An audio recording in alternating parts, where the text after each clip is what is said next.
같이 기도하겠습니다.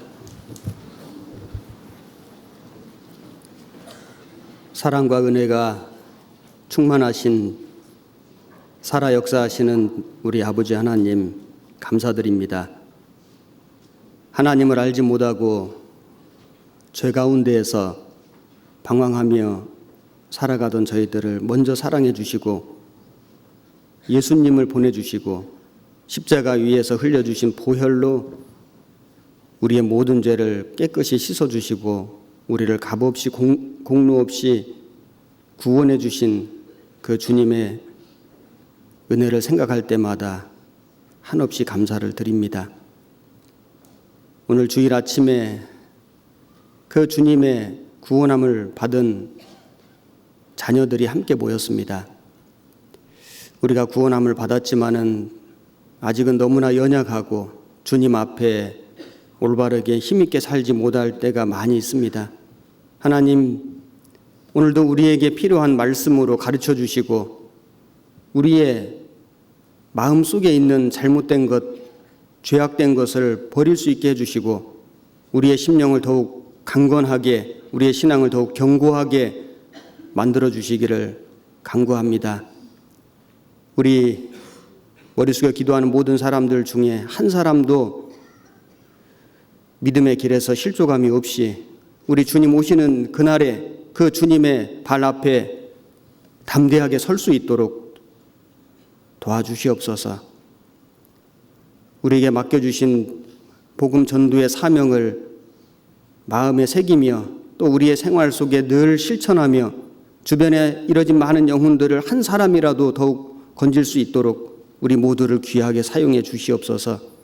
전국의 전 세계의 주님의 말씀 앞에 모인 모든 분들, 모든 교회 앞에 주님 함께 해주시고 주님의 말씀으로 힘과 용기와 위로를 더해 주시옵소서. 오늘 모든 말씀의 시종도 주 성령께 온전히 의지하고 부탁드립니다. 오직 하나님의 역사만 보여주시고 나타내 주시옵소서. 우리를 사랑하시는 우리 구주 예수님 이름으로 기도드렸습니다. 아멘. 찬양대 찬송해 주시겠습니다.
성경 본문 예레미야 22장을 찾겠습니다.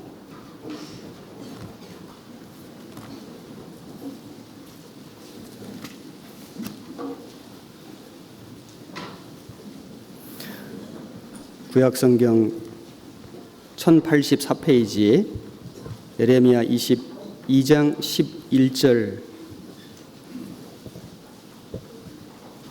11절 말씀부터 19절까지 제가 읽겠습니다. 나 여호와가 유다 왕 요시야의 아들 곧 그 아비 요시야를 이어 왕이 되었다가 이곳에서 나간 살룸에 대하여 말하노라. 그가 이곳으로 다시 돌아오지 못하고 잡혀간 곳에서 죽으리니 이 땅을 다시 보지 못하리라. 불의로 그 집을 세우며 불공평으로 그 다락방을 지으며 그 이웃을 고용하고 그 고가를 주지 아니하는 자에게 화 있을진저. 그가 이르기를 내가 나를 위하여 광대한 집과 광활한 다락방을 지으리라 하고 자기를 위하여 창을 만들고 그것에 백향목으로 입히고 붉은 빛으로 칠하도다. 네가 백향목으로 집 짓기를 경쟁함으로 왕이 될 수 있겠느냐? 네 아비가 먹으며 마시지 아니하였으며 공평과 의리를 행치 아니하였느냐? 그때 그가 형통하였었느니라. 그는 가난한 자와 궁핍한 자를 신원하고 형통하였나니 이것이 나를 알미 아니냐? 여호와의 말이니라. 그러나 네 눈과 마음은 탐남과 무죄한 피를 흘림과 압박과 강포를 행하려 할 뿐이니라. 그러므로 나 여호와가 유다 왕 요시야의 아들 여호와김에 대하여 이같이 말하노라. 무리가 그를 위하여 슬프다 내 형제여 슬프다 내 자매여 하며 통곡하지 아니할 것이며 그를 위하여 슬프다 주여 슬프다 그 영광이여 하며 통곡하지도 아니할 것이라. 그가 끌려 예루살렘 문 밖에 던지우고 나귀같이 매장함을 당하리라. 19절까지 읽었습니다. 이 요한 목사님께서는 몽골에 선교 중이십니다. 그래서 오늘 제가 대신 나왔습니다. 오늘은 요시야 왕과 그 아들들의 교훈 이런 제목으로 함께 말씀을 좀 상고해 보려고 합니다. 잘 아시는 대로 이스라엘에는 많은 왕이 있었습니다. 북이스라엘에는 20명, 북이스라엘에는 19명의 왕이 있었고 남유다에는 20명의 왕이 있었습니다.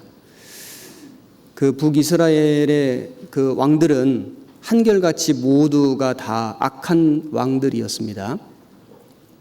그런데 남유다의 왕들 중에는 선한 왕, 하나님 앞에 선한 왕이 8명 있었고 그리고 나머지 12명은 악한 왕들이었습니다. 그들은 하나님을 떠났고 우상을 숭배하고 결국에는 심판을 받는, 그래서 결국에는 북이스라엘도 아시리아에게 멸망당했고 남유다도 바벨론에게 이제 멸망당하게 됩니다. 그 왕들의 책임이 아주 컸다고 할 수 있습니다. 오늘은 특별히 그 중에서 그 남유다 16대 16번째 왕인 요시야 왕과 그리고 그 아들들이 17대, 18대, 19대, 20대까지, 그래서 결국은 이제 시드기야 왕 때 이스라엘은 멸망하게 되는데 그 남유다 마지막 시대의 역사를 좀 공부하면서 교훈을 좀 받아보려고 합니다. 그 요시야 왕에게는 4명의 아들들이 있었는데 그 중에 3명이 왕이 되었습니다.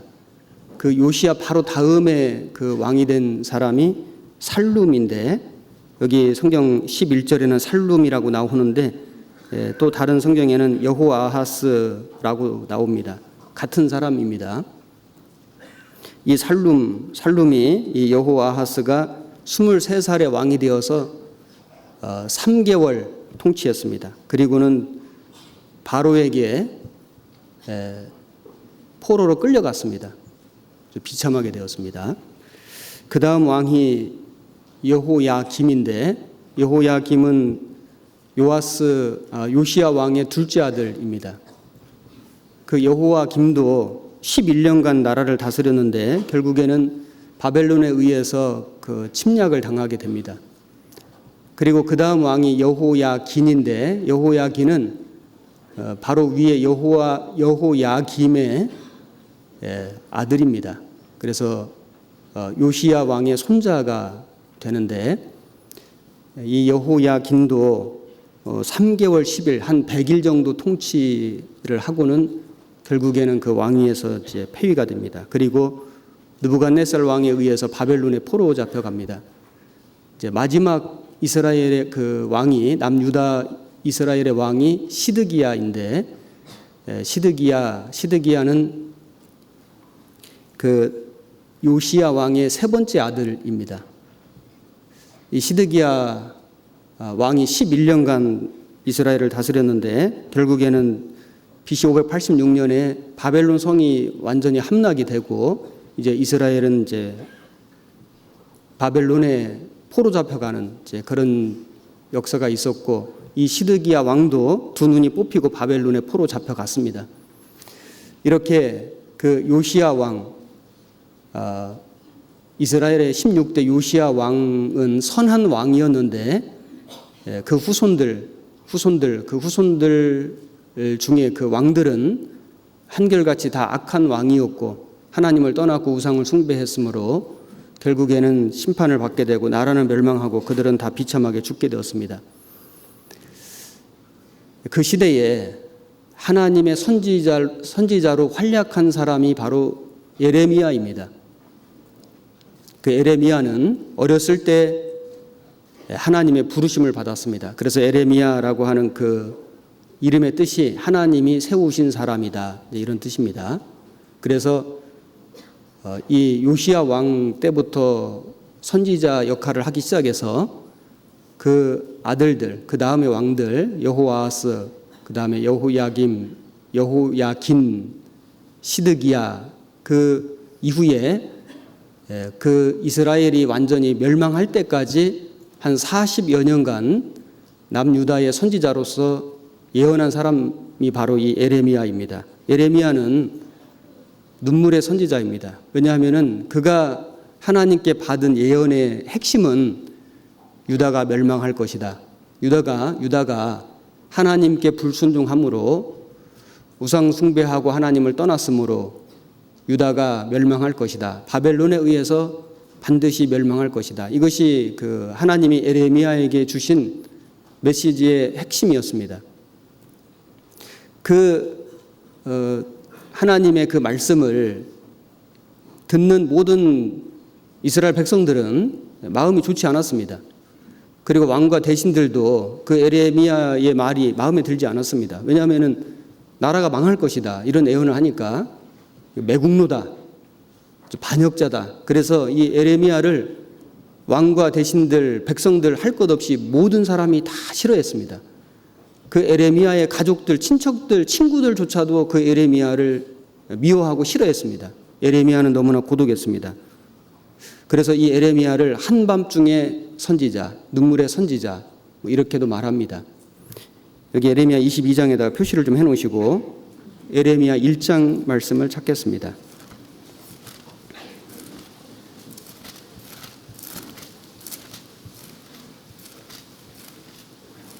(1장) 1절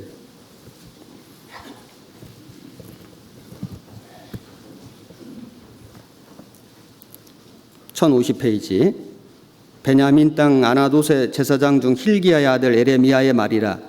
아몬의 아들 유다 왕 요시야의 다스린 지 13년에 여호와의 말씀이 예레미야에게 임하였고 요시야의 아들 유다 왕 여호야김 시대부터 요시야의 아들 유다 왕 시드기야의 제11년 말까지 임하니라. 이해 5월에 예루살렘이 사로잡히니라.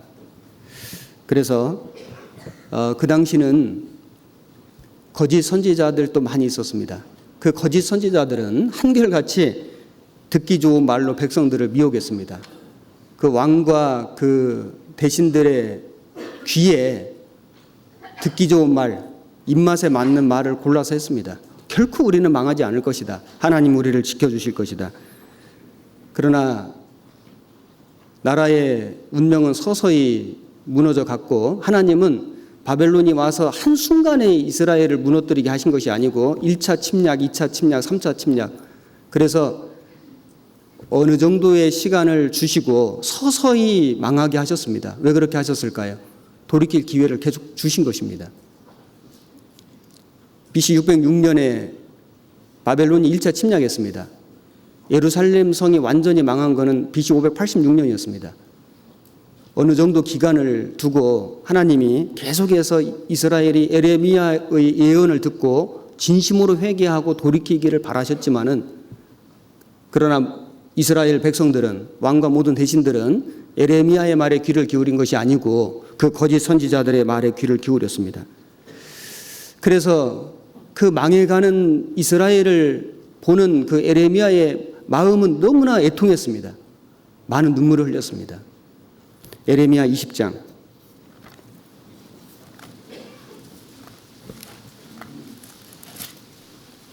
8절,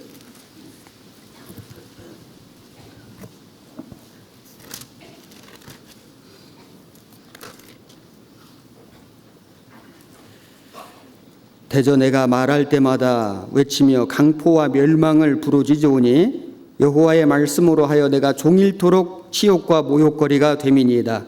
내가 다시는 여호와를 선포하지 아니하며 그 이름으로 말하지 아니하리라 하면 나의 중심이 불붙는 것 같아서 골수에 사무치니 답답하여 견딜 수 없나이다. 예레미야는 하나님의 권고로 결혼도 하지 않았습니다. 자식도 낳지 않았습니다. 육신적으로는 너무나 외롭고 고독한 삶을 살았습니다. 그 예레미야가 자기 가족, 친척, 친구들에게 다 미움을 당하고 왕과 대신들에게 핍박을 당했습니다. 그래서 종일토록 치욕과 모욕거리가 됨이니이다. 왜냐하면 하나님 말씀을 전하다 보니까 그 여호와의 말씀으로 하여 종일토록 치욕과 모욕거리가 됨이니이다. 그럼에도 불구하고 내가 여호와를 선포하지 아니하면 내 중심이 불붙는 것 같다. 이 예레미야의 심정은 마지막 시대를 살아가는 우리 시대의 모든 구원받은 그리스도인의 심정과도 같다고 할 수 있습니다. 하나님은 성경에 말씀해 주시기를 이 세상은 결국 심판을 받고 망하게 될 것이다. 그리고 우리 주님께서 다시 오셔서 이 세상을 심판하실 것이다. 모든 사람의 그 죄를 심판하실 것이다. 그 분명히 말씀해 주셨습니다. 구원함을 받은 그리스도인들은 그 하나님의 그 메시지를 전합니다. 우리가 전하는 복음의 핵심이 그거 아닙니까? 모든 사람은 한번 죽을 것이고 하나님 정하신 것이고 심판이 있는데 결국은 영원한 지옥이 있다. 이걸 우리가 전하는 겁니다. 그런데 이 메시지를 많은 사람들이 싫어합니다. 아니, 거의 모든 사람들이 싫어하죠. 우리의 가족들도, 우리의 친척들도, 우리의 친구들도, 그리고 이 세상에 함께 살아가는 우리 주변의 많은 사람들, 거의 모든 사람들이 그 하나님의 메시지를 듣기 싫어합니다. 그리고 오히려 하나님의 복을 받아서 이 땅에서 부귀와 영화를 누리고 장수하며 잘 살리라고 스스로 위로하고 또 그렇게 가르치는 거짓 선지자들이 정말 너무나 많이 있습니다. 그래서 우리가 때로는 복음을 전하다 보면은 미움을 받고 치욕과 모욕거리가 되지만, 그러나 전하지 않을 수밖에 없는 것은 그 이름으로 말하지 아니하리라 하면 내 중심이 불붙는 것 같아서 골수에 사무치니 답답하여 견딜 수 없나이다. 그 예레미야의 심정이 됩니다. 우리도 우리 시대에 한밤중에 선지자고 눈물의 선지자가 맞습니다. 참으로 거듭났다면, 참으로 거듭나서 주님의 말씀에 귀를 기울인다면, 그 주님의 말씀을 전한다면, 그 주님의 말씀을 이뤄진 영혼들에게 간곡하게 부르짖는다면 그 누구도 예레미야의 심정과 같은 심정을 느낄 수밖에 없습니다. 예레미야 애가 2장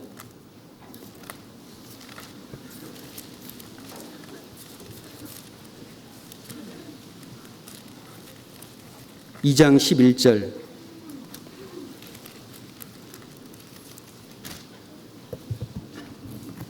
(1144페이지) 11절 한 절만 같이 읽겠습니다. 내 눈이 눈물에 상하며 내 창자가 끓으며 내 간이 땅에 쏟아졌으니 이는 처녀 내 백성이 패망하여 어린 자녀와 젖먹는 아이들이 성읍 길거리에 혼미함이로다.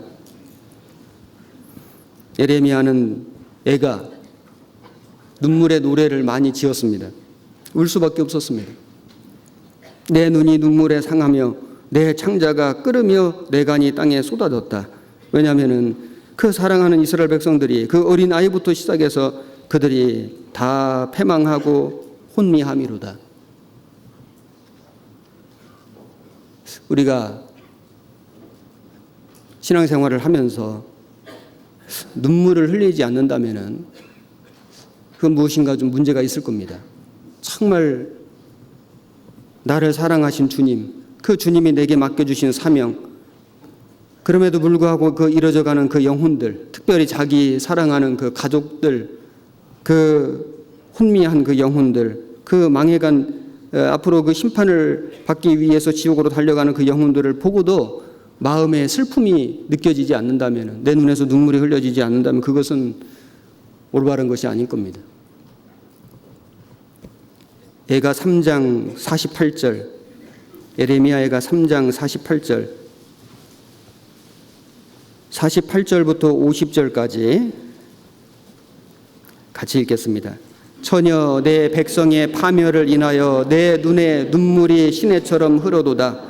내 눈에 흐르는 눈물이 그치지 아니하고 쉬지 아니하며 여호와께서 하늘에서 살피시고 돌아보시기를 기다리는도다.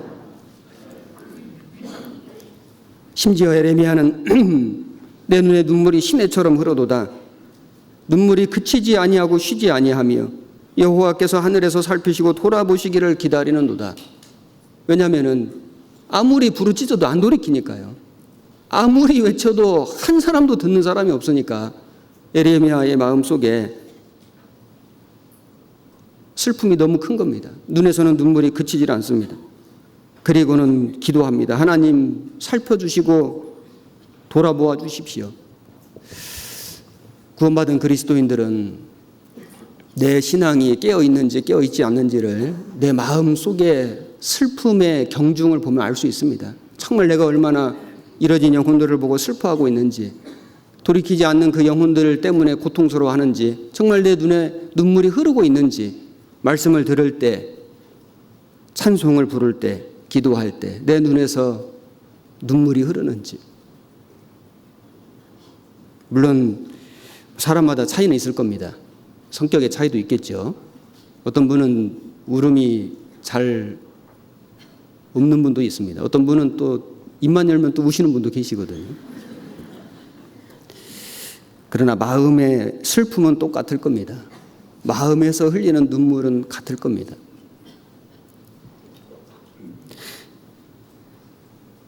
시드기야 왕은 바벨론이 정말로 예루살렘을 쳐들어와 가지고 이스라엘이 멸망될 것인가 궁금했습니다. 그래서 예레미야에게 사람을 보내 가지고 진지하게 물었습니다. 이 시드기야의 질문에 대한 답이 예레미야 21장, 22장, 23장에서 계속 나오는 겁니다. 예레미야 21장 찾겠습니다. 우리 본문에 표시해 놓으신 처음 읽었던 22장 바로 앞에 21장이 있습니다. 시드기야 왕은 남유다의 마지막 왕입니다. 시드기야 왕 때 이제 나라가 망하고 예루살렘 성이 완전히 이제 파괴됩니다. 그 시드기야 왕이 예레미야에게 사람을 보내가지고 이스라엘 운명을 물어봅니다.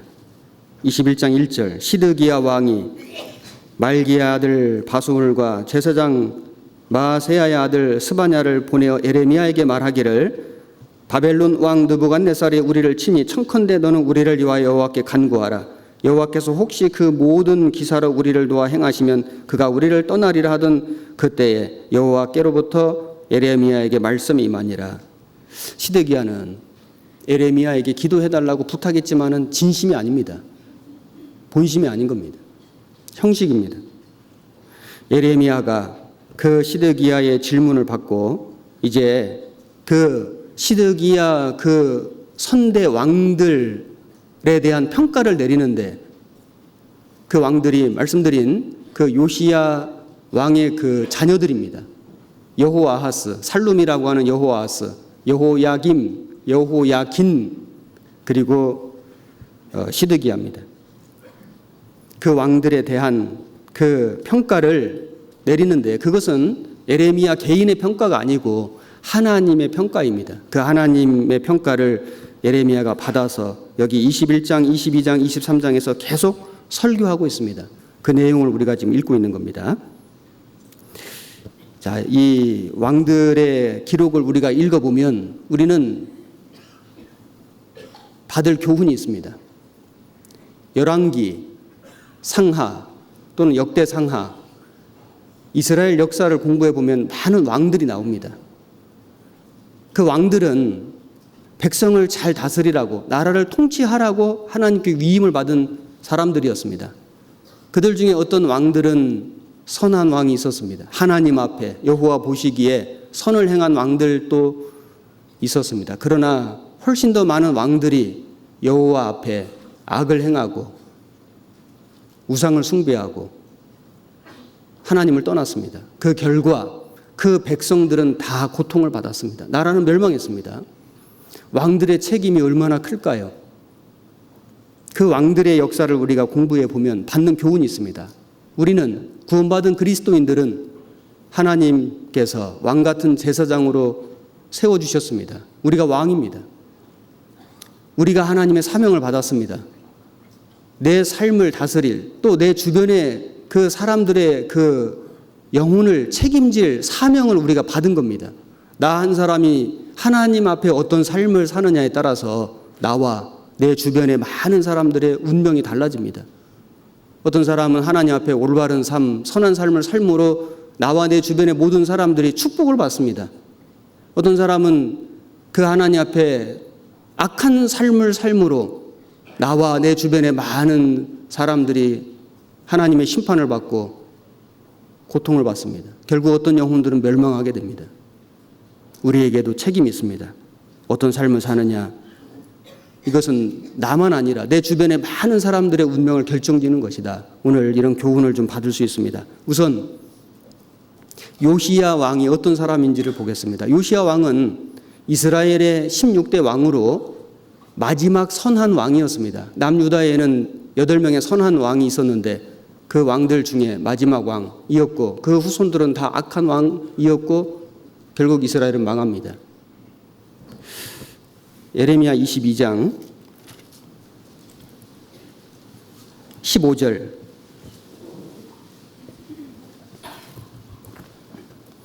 네가 백향목으로 집짓기를 경쟁함으로 왕이 될 수 있겠느냐?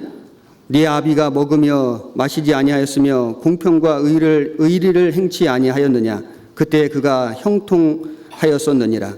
그는 가난한 자와 궁핍한 자를 신원하고 형통하였나니 이것이 나를 알미 아니냐? 여호와의 말이니라. 자, 여기 보면 이 요시야 왕이 어떤 사람인지를 하나님이 평가하고 계십니다. 네 아비가 이 살룸 여호아하스 그 아들입니다. 그 살룸에게 말합니다. 살룸에 대하여 말하노라 하고, 그 아비가 그 요시야 왕입니다. 그자 요시야 왕은 어떤 사람이냐면은 15절에 보면은 네 아비가 먹으며 마시지 아니하였으며, 함부로 먹지 않았습니다. 함부로 마시지 않았습니다. 근신하는 삶을 살았다. 절제하는 삶을 살았다는 걸 알 수 있습니다. 왕이 탐식하고 그리고 탐욕을 부린다면 나라는 망합니다. 왕에게 큰 책임이 있습니다. 자고로 잔치하고 먹고 마시는 걸 즐기는 나라, 그 나라의 왕치고 잘된 왕이 없습니다. 나라가 결코 잘 될 리가 없습니다. 요시야 왕은 함부로 먹고 마시지 않았습니다. 그리고 공평과 의리를 행치 아니하였느냐? 공평과 의리를 행했습니다. 그래서 그는 가난한 자와 궁핍한 자를 돌아보았습니다.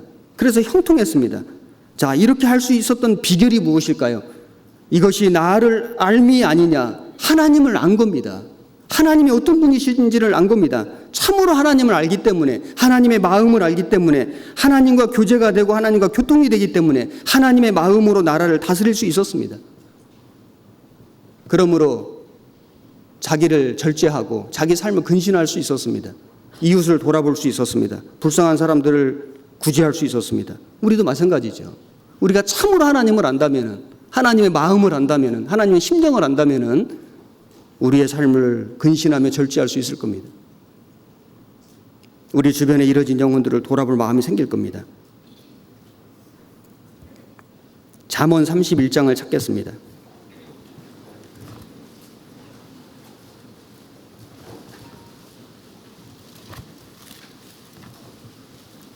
31장 1절.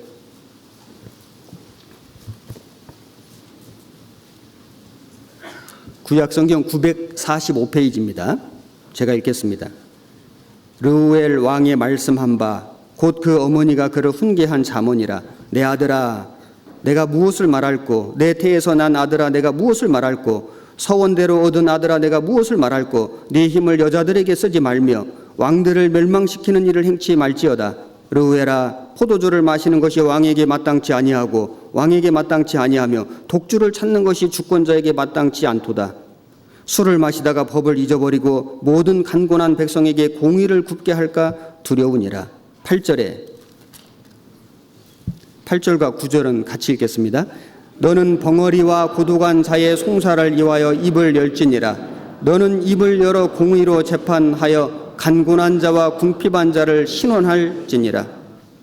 백성을 통치하는 그 책임을 가진 사람이 왕입니다. 그 왕이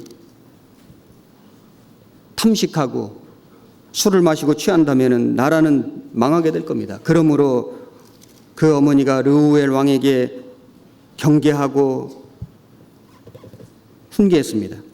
이것은 모든 그리스도인들에게도 적용될 겁니다. 하나님을 알미니라. 참으로 하나님을 안다면, 하나님의 마음을 우리가 헤아린다면, 하나님의 심정으로 우리가 살아간다면 우리는 결코 함부로 살 수 없습니다. 근신하며 절제하는 삶을 살게 되고, 우리 주변에 그 육신적으로 불쌍한 사람들, 그 영적으로 그 이뤄진 영혼들을 돌아볼 마음을 반드시 갖게 될 겁니다. 왜냐하면 그것이 우리 하나님의 마음이니까요. 우리 주님의 심령이니까요. 요시야 왕은 그런 마음을 가지고 있는 사람이었습니다. 그래서 아주 어린 나이에 왕에 올랐는데 8살에 왕 됐습니다. 8살. 초등학교 1학년. 8살에 왕이 올랐는데, 그런데 성경을 읽어보면 그가 확실하게 구원을 받은 것은 16살로 보입니다. 그리고 그가 20살 때부터 이제 그 우상을 척결하는 일을 시작을 합니다. 6년 동안 합니다. 그 우상을 그 57년간 숭배하던 그 나라를 완전히 깨끗이 정화하는 기간이 한 6년 걸렸습니다. 그 다음에 그가 유월절을 지킵니다. 완전히 종교 개혁을 이룹니다. 그 사람이 바로 요시야 왕, 남유다의 16대 왕, 남유다의 마지막 선한 왕이었습니다. 그 요시야 왕이 어떻게 구체적으로 종교개혁을 이루었는지를 좀 살펴보겠습니다. 역대하 34장입니다.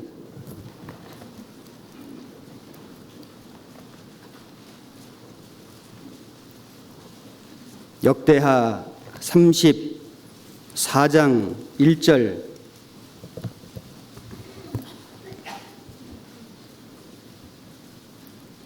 (703페이지입니다) 구약성경 역대하 34장 1절 제가 읽겠습니다. 요시야가 위에 나아갈 때 나이 8세라. 예루살렘에서 31년을 치리하며 여호와 보시기에 정직히 행하여 그 조상 다윗의 길로 행하여 좌우로 치우치지 아니하고, 오히려 어렸을 때 곧 위에 있은 지 8년에 그 조상 다윗의 하나님을 비로소 구하고, 그 12년에 유다와 예루살렘을 비로소 정결케 하여 그 산당과 아세라 목상들과 아로새긴 우상들과 부어 만든 우상들을 제하여 버리매, 무리가 왕이 앞에서 바알들의 단을 회파하였으며, 왕이 또 그 단 위에 높이 달린 태양상들을 찍고, 또 아세라 목상들과 아로새긴 우상들과 부어 만든 우상들을 빻아 가루를 만들어 거기 제사하던 자들의 무덤에 뿌리고, 제사장들의 뼈를 단 위에서 불살라 유다와 예루살렘을 정결케 하였으며 또 므낫세와 에브라임과 시므온과 납달리까지 사면 황폐한 성읍들에도 그렇게 행하여 단들을 회파하며 아세라 목상들과 아로새긴 우상들을 빻아 가루를 만들며 온 이스라엘 땅에 있는 모든 태양상을 찍고 예루살렘으로 돌아왔더라. 요시야 왕이 8세 왕이 됐는데 여기 3절에 보면은 위에 있은 지 8년에 16세죠. 16세에 그 조상 다윗의 하나님을 비로소 구하고, 그러니까 왕은 8세 됐는데 이 확실하게 구원을 받은 구약적인 표현이 여기 하나님을 비로소 구하였다, 이렇게 이해가 됩니다. 우리 자녀들도 8살부터 교회 나오는 아이들 많이 있잖아요, 그죠?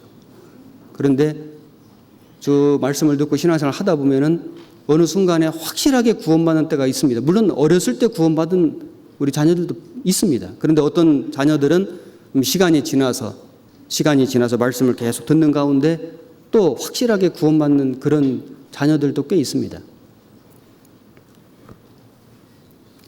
그리고 12년에, 그러니까 8세의 왕이 되어서 12년이니까 20살에 비로소 이제 그 우상 척결하는 일을 시작을 합니다. 구원을 받았다고 당장 열심히 나오는 건 아니죠. 어느 정도 좀 시간이 지난 후에 정말 내가 주를 위해서 열심히 살아야 되겠다 결심하고 행동으로 옮기는 것처럼 요시야 왕도 20살이 되어서 이제 우상 척결하는 일을 본격적으로 하게 됩니다. 자, 이 요시야 왕의 신앙관이 무엇이냐면은 여기 2절에 보면은 여호와 보시기에 정직히 행하여, 여호와 보시기에, 요시야는 사람 보기에 정직히 행하여, 이게 아니고 여호와 보시기에 정직히 행하여, 그러니까 사람 좋게 보이는, 사람에게 좋게 보이는 신앙관을 가진 게 아니고 하나님께서 좋게 보시는 신앙관을 가졌다고 할 수 있습니다.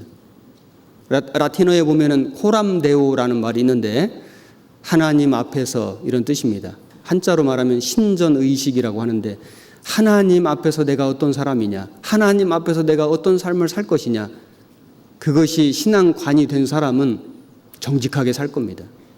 사람 앞에서, 사람 보기에, 그러면 사람 볼 때는 잘할 수 있잖아요. 사람이 인정해주고 사람이 칭찬해주고 사람이 잘해줄 때는 좀 잘할 수 있는데, 또 사람이 오해를 하고 나를 오해하고 때로는 내가 인정을 못 받고 때로는 내가 어떤 책망을 받을 수도 있잖아요. 만약에 사람 보기에, 사람 앞에서의 신앙이라면 문제가 될 겁니다.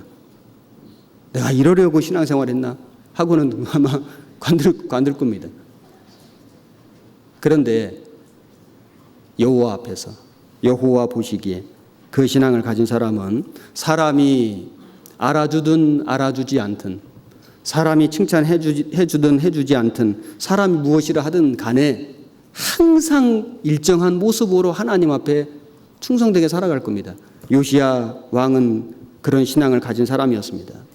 그리고 또 2절에 보면은 그 조상 다윗의 길로 행하여 좌우로 치우치지 아니하고, 좌우로 치우치지 않았다. 그러면 항상 중간이고 중립이었다, 그런 말이냐? 그런 건 아닙니다. 사람은 처세술 중에는 중간만 가라, 중간에 있어라, 이편 저편 들지 말라 하지만은 그건 올바른 처세가 아닙니다. 하나님 편에 있어야 됩니다. 하나님 말씀이 기준입니다. 하나님의 법대로 순종하고 하나님 법대로 살아가야 됩니다. 그것이 여기 좌우로 치우치지 않는 삶입니다. 정로로 걷는 삶입니다. 하나님 말씀이 법입니다. 사사시대는 너무나 혼란한 시대였는데 왜 그랬냐면은 처음 시작은 여호와께 묻자와 가로되, 하나님 법이었잖아요. 사사기 1장에 여호와께 묻자와 가로되 이렇게 시작을 했는데, 사사기 21장에 가서 보면은 사람이 자기의 소견에 옳은 대로 행하였더라. 그래서 350년간을 아주 혼란한 시대, 계속해서 죄와 심판이 끊임없이 반복되는 그런 불행한 시대를 살게 된 겁니다. 우리도 마찬가지죠. 우리가 하나님의 말씀이 내 삶의 법이 되고 내가 누가 뭐래도 나는 하나님의 말씀대로 법대로 살아간다, 좌우에 치우치지 않는다 한다면은 처음에는 사람들이 이상하게 생각하고 문제를 삼을지 몰라도 시간이 지나면은 그것이 옳은 길이라는 걸 우리는 알게 됩니다. 요시야는 여호와 보시기에 정직히 행하였고 그리고 조상 다윗의 길로 행하여 좌우로 치우치지 않았습니다. 그래서 그는 종교 개혁을 이루고 그리고 이스라엘을 종교적으로 부흥시킬 수 있었습니다. 이런 신앙을 가진 왕이 있었기 때문에 가능한 일이었습니다. 우리 집이 개혁이 되고 우리 집이 부흥이 되려면 누군가는 요시야 왕처럼 살아야 됩니다. 하나님 보시기에 정직히 행하며 좌우로 치우치지 않는 삶을 살아갈 때 그 사람으로 인해서 그의 집과 또 그가 속한 그 많은 사람들은 선한 영향을 받게 될 것이 틀림없습니다. 3절에 오히려 어렸을 때 곧 위에 있은 지 8년에 그 조상 다윗의 하나님을 비로소 구하고 그 12년에 유다와 예루살렘을 비로소 정결케 하여, 그래서 그는 이제 본격적인 신앙의 개혁을 추진합니다. 57년 동안 우상 숭배로 물들었던 그 이스라엘 땅을 그걸 청소하고 척결하는 일은 결코 쉬운 일이 아니었을 겁니다. 한번 생각해 보십시오. 57년간 우상 숭배에 쪄들어 있는 그 이스라엘 땅을, 이스라엘 사람들의 마음을 깨끗하게 정리하는 일은 결코 쉬운 일이 아니었을 겁니다. 요시야 왕의 나이가 불과 20살이었습니다. 6년간 그 일을 꾸준하게 추진했습니다. 8절에 요시야가 위에 있은 지 18년에 26살입니다. 20살에 개혁을 시작해서 6년 후에 그 땅과 전을 정결케 하기를 마치고 그 하나님 여호와의 전을 수리하려 하여 아살랴의 아들 사반과 부윤 마아세야와 서기관 요아하스의 아들 요아를 보낸지라. 자, 그래서 이제 그 땅을 정결케 하는 일을 하고 나니까 그 다음에 뭘 했냐면은 성전을 수리하는 일을 시작했습니다. 성전을 수리한다. 성전은 그 당시 이스라엘 신앙의 중심지였습니다. 하나님을 만나고 하나님께 기도하는 곳이었습니다. 하나님 임재의 상징이었습니다. 먼저는 우상을 척결하고 깨끗하게 한 뒤에 성전을 수리했습니다. 우리가 우리의 신앙이 회복되는 순서가 먼저는 내 삶에 잘못된 걸 버려야 됩니다. 하나님 앞에 합당치 않은 것들, 내 삶의 모습 속에, 내 마음 속에 있는 더러운 것들, 탐심은 우상 숭배니라. 하나님보다 더 좋아하는 것들, 하나님보다 더 의지하는 것들을 버리고 깨끗이 청소하고 척결하고 그리고 이제 성전을 수리하는 것처럼, 오늘날 성전은 교회잖아요. 이제 이 교회에 들어와서 정말로 교회를 사랑하는 마음으로 봉사하고 헌신하고 세워가는 겁니다.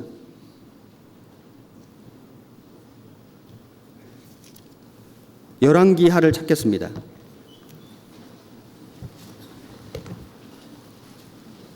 열왕기하 22장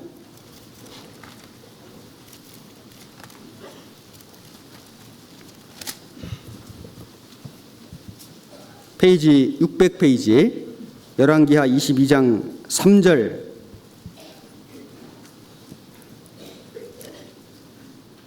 요시야 왕 18년에 왕이 무술람의 손자 아살리아의 아들 서기관 사반을 여호와의 전에 보내며 가로되 너는 대제사장 hil기야에게 올라가서 백성이 여호와의 전에 드린 은 곧 문지킨 자가 수납한 은을 계수하여 여호와의 전 역사 감독자의 손에 붙여 저희로 여호와의 전에 있는 공장에게 주어 전에 퇴락한 것을 수리하게 하되 곧 목수와 건축자와 미장에게 주게 하고 또 제목과 다듬은 돌을 사서 그 전을 수리하게 하라 하니라.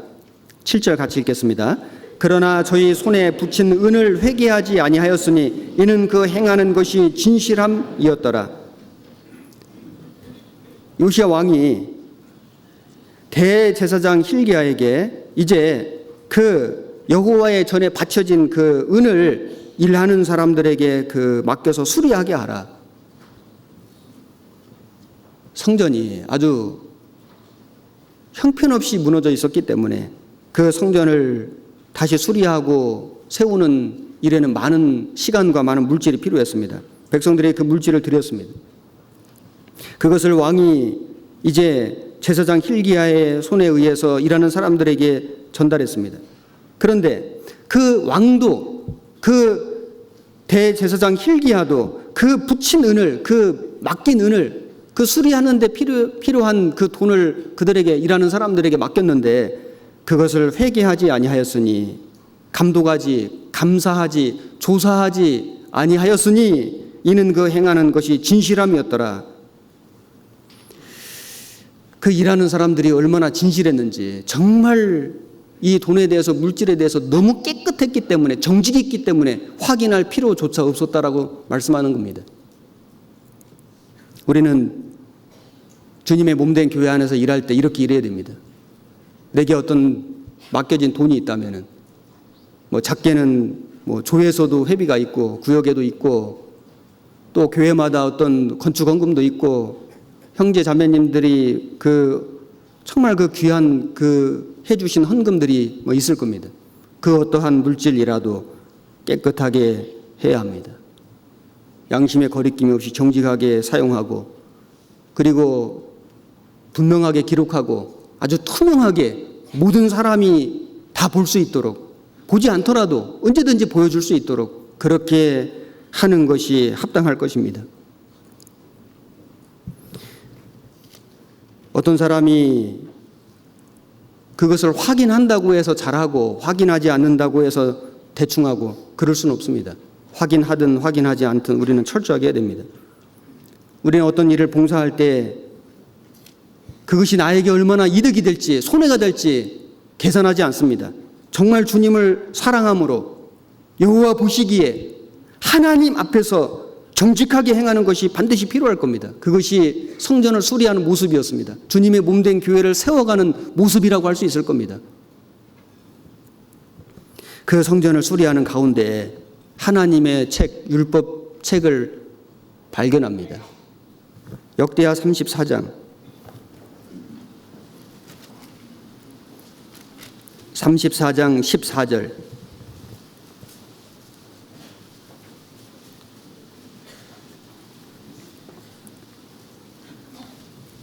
704페이지. 무리가 여호와의 전에 연보한 돈을 꺼낼 때 제사장 hil기야가 모세에 전한 여호와의 율법책을 발견하고 서기관 사반에게 일러 가로되 내가 여호와의 전에서 율법책을 발견하였노라 하고 그 책을 사반에게 주매. 자, 그 성전을 이제 수리하다가 여호와의 율법책을 발견했습니다. 우리가 언제 하나님의 말씀이 깨달아질까요? 하나님 말씀을 우리가 읽을 때, 하나님 말씀을 들을 때 언제 하나님의 말씀이 깨달아질까요? 율법책을 발견했다는 것은 오늘날로 말하자면은 하나님의 말씀을 깨닫는 거라고 할 수 있을 겁니다. 이스라엘 백성들이 우상을 척결하고 땅을 깨끗하게 하고 그리고 그 무너진 여호와의 전을 수리하는 일에 시간을 들이고 물질을 들이고 마음을 들일 때 하나님의 율법책을 발견한 겁니다. 누가 하나님의 말씀을 정말 깨달을 수 있을까요? 죄를 멀리하고 죄를 끊고 하나님 앞에 올바로 살기로 마음을 결심하고 하나님의 몸된 교회 안에 참여하고 함께 봉사하고 형제자매를 섬기고 전도할 때 하나님의 말씀이 깨달아지는 겁니다. 죄를 가지고 교회에 함께 같은 마음으로 참여하지 않으면서 아무리 하나님 말씀을 많이 읽고 많이 듣는다 할지라도 깨달아지는 것은 매우 적을 겁니다. 아니, 없을 수도 있습니다. 많이 읽는 것도 필요하지만은 참으로 하나님이 깨닫게 해주신다면 더 좋은 거 아니겠습니까? 이 율법책을 왕에게 가지고 왔습니다. 34장 16절. 사반이 책을 가지고 왕에게 나아가서 복명하여 가로되 왕께서 종들에게 명하신 것을 종들이 다 준행하였나이다. 또 여호와의 전에 있던 돈을 쏟아서 감독자 공장의 손에 붙였나이다 하고, 서기관 사반이 또 왕에게 고하여 가로되 제사장 hil기야가 내게 책을 주더이다 하고 사반이 왕의 앞에서 읽음에 왕이 율법의 말씀을 듣자 곧 자기 옷을 찢더라. 왕이 hil기야와 사반의 아들 아히감과 미가의 아들 압돈과 서기관 사반과 왕의 시신 아사야에게 명하여 가로되 너희는 가서 나와 및 이스라엘과 유다의 남은 자를 위하여 이 발견한 책의 말씀에 대하여 여호와께 물으라. 우리 열조가 여호와의 말씀을 지키지 아니하고 이 책에 기록된 모든 것을 준행치 아니하였으므로 여호와께서 우리에게 쏟으신 진노가 크도다. 요시야 왕은 그 하나님의 발견한 율법책을 듣고 그 말씀을 듣고 옷을 찢었습니다. 옷을 찢는다는 것은 하나님 앞에 마음을 찢는, 돌이키는 표시입니다. 그 행위의 표시예요. 백성들도 회개했습니다. 요시야 왕은 그 하나님께 묻기 위해서 선지자에게 사람을 보냈습니다. 더 많이 알고 싶어서요. 우리도 이처럼 해야 됩니다. 우리가 하나님의 말씀을 감상하는 게 아니고 참으로 하나님의 말씀을 들을 때 내 마음을 찢을 수 있다면 얼마나 좋겠습니까? 그동안 하나님 앞에 잘못 살아온 삶이 있다면 그것을 참으로 회개하고 버리기를 결심하고 더 하나님 말씀을 알기를 간절히 원한다면 얼마나 좋겠습니까? 요시야는 그런 마음이 있었습니다. 그러므로 그는 그 나라의 신앙을 개혁하고 부흥시킬 수 있었습니다. 역대하 34장 29절.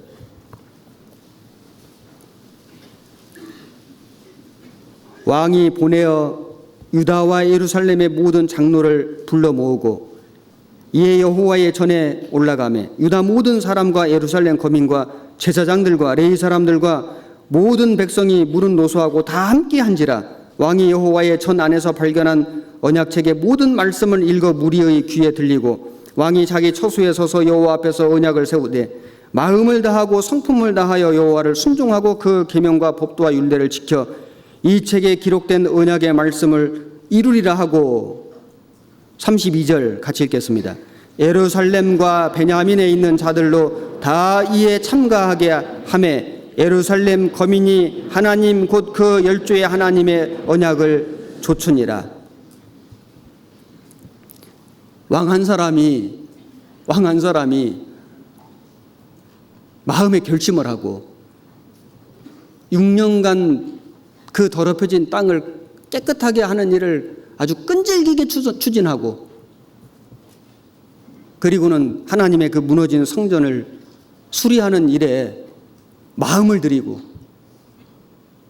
그 과정 속에서 율법책을 발견하고 그 율법책 그 말씀 앞에서 옷을 찢고 그 모습을 본 모든 백성들이 다 하나님의 언약을 조추니라. 한 사람이 중요하잖아요.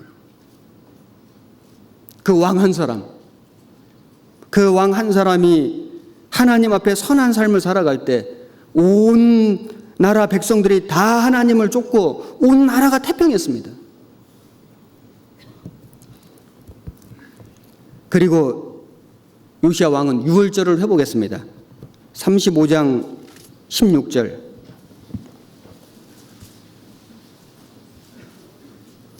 이와 같이 당일에 여호와를 섬길 일이 다 준비되매 요시야 왕의 명대로 유월절을 지키며 번제를 여호와의 단에 드렸으며 그때 모인 이스라엘 자손이 유월절을 지키고 연하여 무교절을 7일 동안 지켰으니 선지자 사무엘 이후로 이스라엘 가운데서 유월절을 이같이 지키지 못하였고 이스라엘 열 왕도 요시야가 제사장들과 레위 사람들과 모인 온 유다와 이스라엘 무리와 예루살렘 거민과 함께 지킨 것처럼은 유월절을 지키지 못하였더라. 19절 같이 읽겠습니다. 요시야의 위에 있은 지 18년에 이 유월절을 지켰더라. 그래서 이제 율법책을 발견하고 옷을 찢고 온 백성들이 말씀을 쫓아가니까 성경으로 돌아간 거죠. 그들이 이제 유월절을 지켰더라. 유월절이 뭘까요? 유월절은 이스라엘 백성들이 애굽에 있을 때 하나님이 모세를 통해서 그들을 구원하신 것을 기념하는 게 유월절입니다. 구원받은 거예요. 구원받은 날을 기억한 거예요.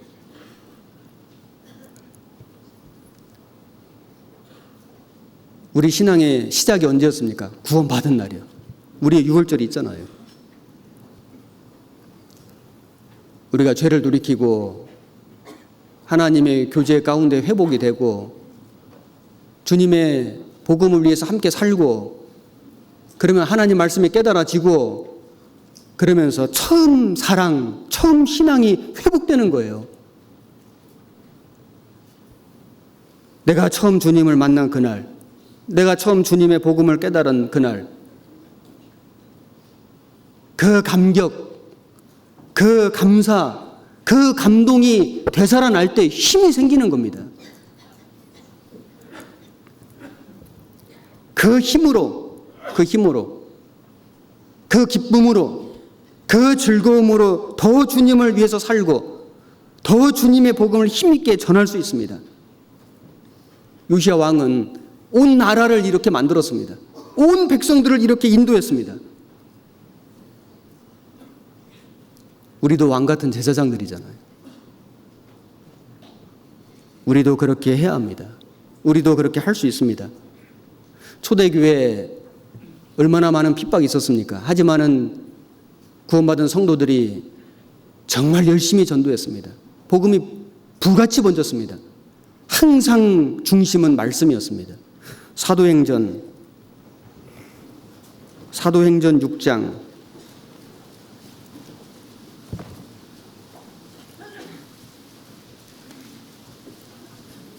7절에 195페이지입니다.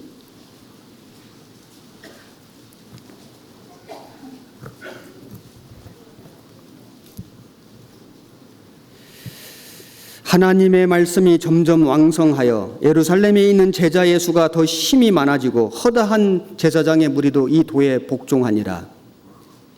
여기 제자의 수가 힘이 많아지고 제사장까지도 복종한다. 그런데 그 이유가 뭐냐면 하나님의 말씀이 점점 왕성하여, 말씀의 능력입니다. 19장 20절.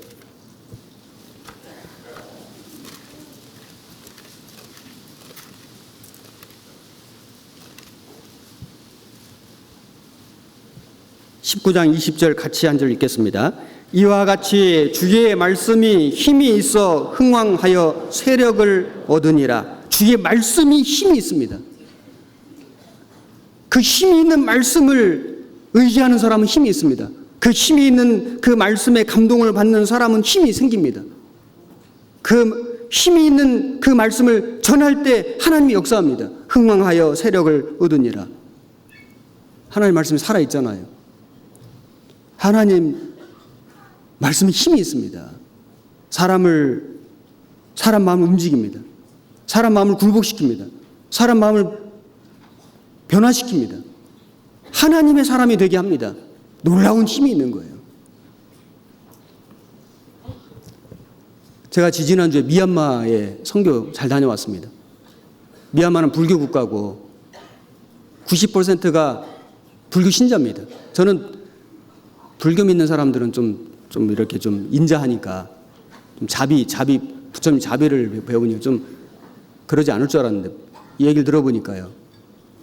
그 자기 집안에 기독교인이 생기면은 하나님을 참으로 믿는 우리 거듭난 그리스도인이 생기면은 엄청나게 핍박한답니다. 큰 핍박이 있답니다. 핍박은 어디나 다 있습니다. 이번에 목회자 수련회도 하고 또 생활 집회도 했습니다. 그 말씀을 배우는 그분들의 그 눈이 너무 빛났습니다. 그 말씀을 함께 읽을 때 그 형제 자매님들의 목소리가 너무 힘이 있었습니다. 함께 읽을 때 함께 읽을 때 그 긴 본문을 얼마나 우렁차게 박자를 잘 맞춰서 읽는지 아주 아무리 길어도 뭐 흐트러지는 법이 없고 아주 모든 사람들이 그 말씀을 또박또박 끝까지 힘있게 읽는 걸 보고 제가 마음에 큰 감동이 됐습니다. 제가 그 처음 시작했던 클라이프 목사님께 나는 미얀마에서 희망을 보았다. 지금까지 7년간 주님이 역사하신 것보다도 이제 어느 정도 이제 안정이 되고 많은 일꾼들이 생겼으니까 앞으로 주님이 얼마나 크게 역사하실지 정말 너무나 기대가 되고 기도가 된다. 진심으로 말했습니다. 그 말씀을 배우는 그들의 그 태도, 그 말씀을 그 사모하는 그들의 그 눈, 그 말씀을 전하고 싶은 그들의 그 간절한 그 열망을 볼 수 있었습니다. 느낄 수 있었어요. 미얀마뿐이겠습니까? 지금 전 세계에 복음이 전해지는 모든 나라에 그 모든 백성들이 다 진짜 하나님 말씀을 너무나 간절히 사모합니다.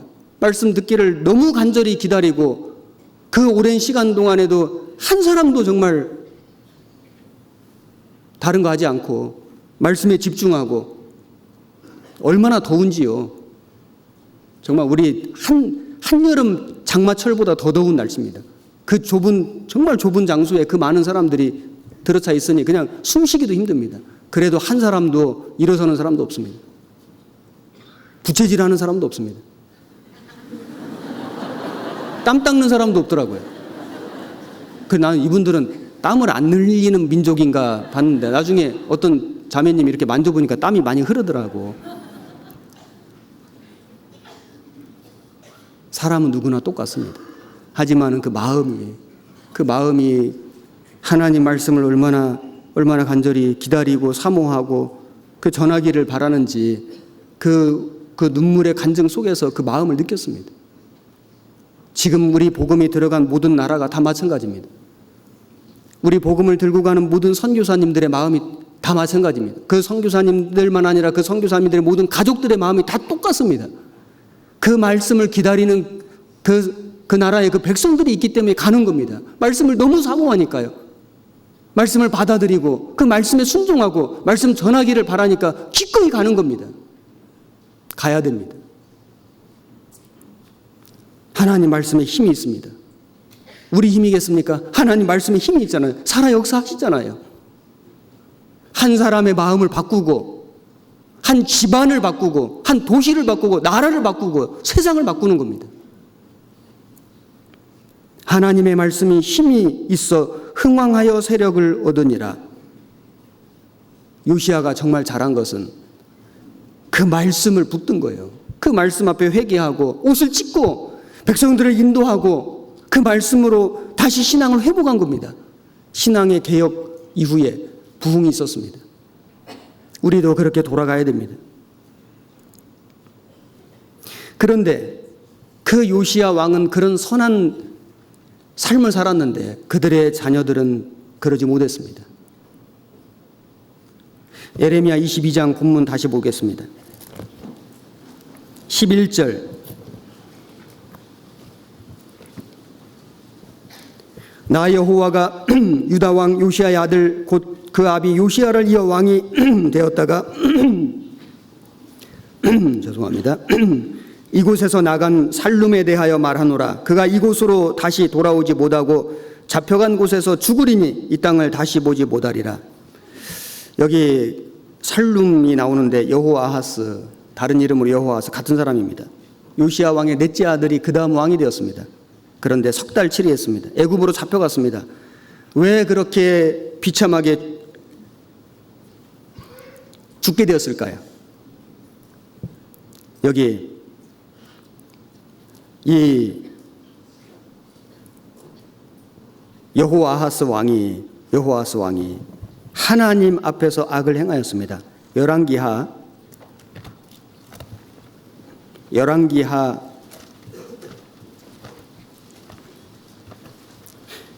23장입니다. 31절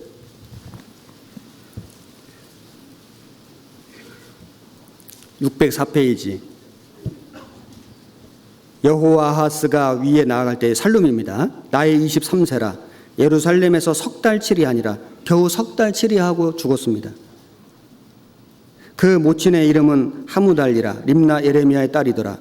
여호아하스가 그 열주의 모든 행위대로 여호와 보시기에 악을 행하였더니 악을 행하였습니다. 그래서 23살에 왕이 되어가지고 석 달 다스리고 23살에 죽었습니다.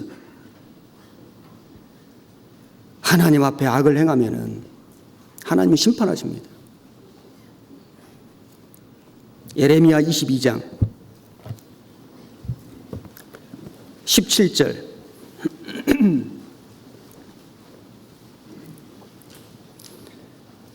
그러나 네 눈과 마음은 탐남과 무죄한 피를 흘림과 압박과 강포를 행하려 할 뿐이니라. 그러므로 나 여호와가 유다 왕 요시아의 아들 여호야김에 대하여 이같이 말하노라. 이 여호아스 다음의 왕이 여호야김입니다.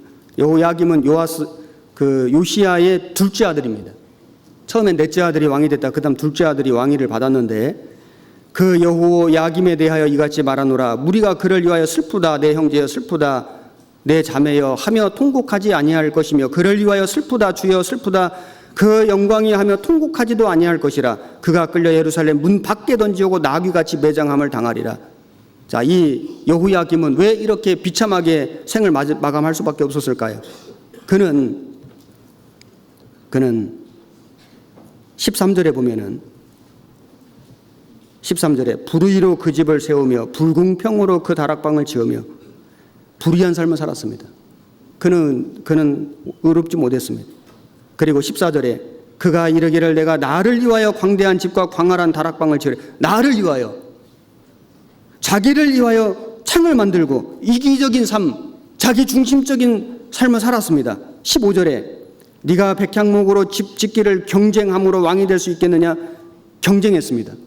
외적인 모습으로 다른 사람 이기려고, 그래서 자기를 더 좋게 보이려고, 크게 보이려고, 자기를 드러내려고 그런 삶을 살았습니다. 이 여호야김은 아버지가 요시아잖아요. 잘 배웠었으면 좋았을 텐데 잘 못 배웠습니다.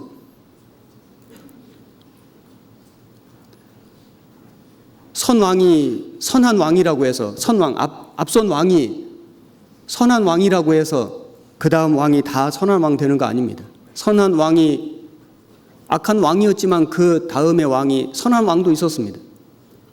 신앙은 각자의 신앙입니다. 여호야김은 아버지에게서 배우지 못했습니다.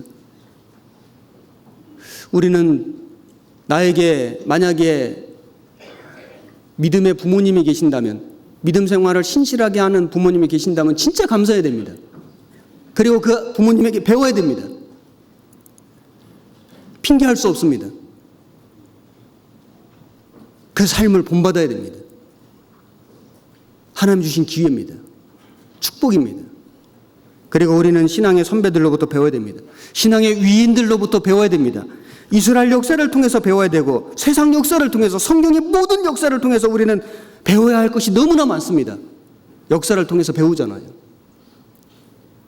무엇이든지 전에 기록한 바는 우리의 교훈을 위하여 기록된 것이니, 성경은 우리의 교훈을 위해서 기록된 것입니다. 우리로 하여금 인내로 또는 성경이 아니로 소망을 가지게 함이니라. 우리가 계속 성경 배우는 것은 그 역사를 통해서 교훈받는 겁니다. 그런데 이 여호야김은 교훈받지 못했습니다. 하나님 말씀을 다 버렸습니다. 찢었습니다. 칼로 베어서 화롯불에 던져 넣었습니다. 예레미야 36장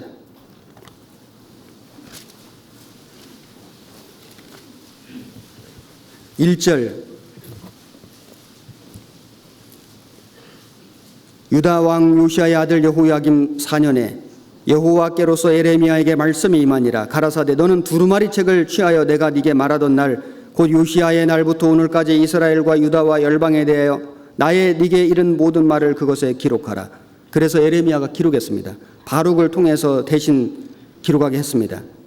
그런데 그 두루마리 책을, 하나님이 예레미야를 통해서 기록하게 하신 그 말씀을 여호야김은 칼로 찢어서 화롯불에 던져 넣었습니다. 22절. 때는 9월이라 왕이 겨울 궁전에 앉았고 그 앞에는 불 피운 화로가 있더라. 여후디가 3편 4편을 낭독하면 왕이 소도로 그것을 연하여 베어 화롯불에 던져서 온 두루마리를 태웠더라. 왕과 그 신하들이 이 모든 말을 듣고도 두려워하거나 그 옷을 찢지 아니하였고 엘라단과 들라야와 그마리아가 왕께 두루마리를 사르지 말기를 간구하여도 왕이 듣지 아니하였으며 왕의 아들 여라무엘과 아스리엘의 아들 스라야와 압디엘의 아들 셀레마를 명하여 서기관 바룩과 선지자 예레미야를 잡으라 하였으나 여호와께서 그들을 숨기셨더라. 세상에 이럴 수가 있습니까? 그 아버지 요시야 왕은 어떻게 했습니까? 그 하나님의 성전을 수리하다가 율법책을 발견하고 그 율법책의 말씀을 들을 때 옷을 찢었습니다. 마음을 찢고 회개하고 온 나라의 백성들을 하나님께로 인도했습니다. 그런데 그 아들은 그 모든 것을 보고도 그 하나님의 말씀을 칼로 찢어서 화롯불에 던지고 그 신하들도 하나님을 두려워하지 않고 옷을 찢지 않고 오히려 예레미야를 잡아 죽이려고 했습니다. 악했습니다. 하나님 말씀은 사람이 찢는다고 없앤다고 없어지는 거 아닙니다. 하나님은 예레미야로 하여금 다시 두루마리 책을 기록하게 했습니다. 결국에 여호야김은 바벨론에 끌려갑니다. 바벨론에 끌려가서 쇠사슬에 결박돼서 바벨론에 끌려가서 비참하게 죽습니다. 하나님의 말씀을 버린 사람의 말로입니다. 지금 얼마나 많은 사람들이 하나님의 말씀을 칼로 찢고 있지 않습니까?